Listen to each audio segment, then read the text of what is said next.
President Biden heads to Pennsylvania today after delivering that fiery State of the Union address last night.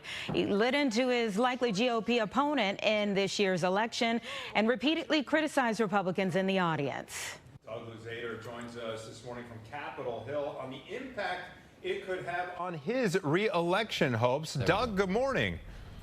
Hey, good morning, guys.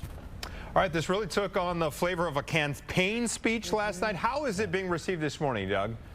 Yeah, and I think that's really what we expected. I mean, the typical State of the Union address gives way to kind of more of a campaign address during an election year. And, you know, I think as far as Democrats are concerned, the president, in many minds, delivered last night. It was a kind of a feisty performance, as many of them saw it, and it may have helped quell concerns about his age going into this campaign. You know, a lot of this is in the eye of the beholder. I think Republicans, a lot of them saw this as kind of an angry performance last night from the president, but he clearly wanted to deliver kind of a high energy kind of speech last night because of all of these questions about, you know, whether he's up for the job, up for another term. Yeah, and some of the energy, if you will, came from him engaging with hecklers in the crowd, and none the least of which was Marjorie Taylor Greene, who was heckling him over the death of nursing student Laken Riley. What can you say about moments like that? I know the speaker was urging his party to remain calm. Yep. That's right. And, you know, this is something that's become more frequent in recent States of the Union. I mean, you know, this is something that just never used to happen, and now it's becoming more common. To be honest, I don't think the White House was disappointed that this happened. I think they look at this, or the campaign is disappointed. I think they look at the president's response last night to that heckling as being pretty strong. That he was able to kind of pivot away from that and eventually blame Republicans for failing to get an immigration deal through Congress.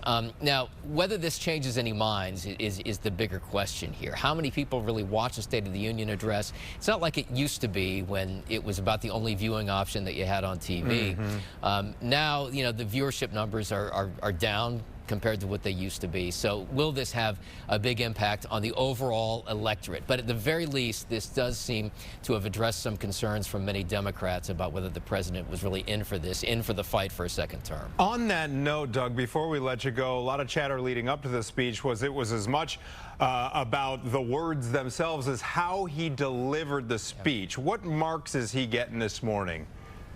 Well, look, again, I think what I would keep coming back to is the idea of a high-energy speech. I mean, he walked in there, and interestingly enough, the way these things are choreographed, you know, the president walks down the aisle and goes up to the dais and says hello to the vice president and the speaker, and then normally the speaker says, "Ladies and gentlemen, the president of the United States," and there's another round of applause.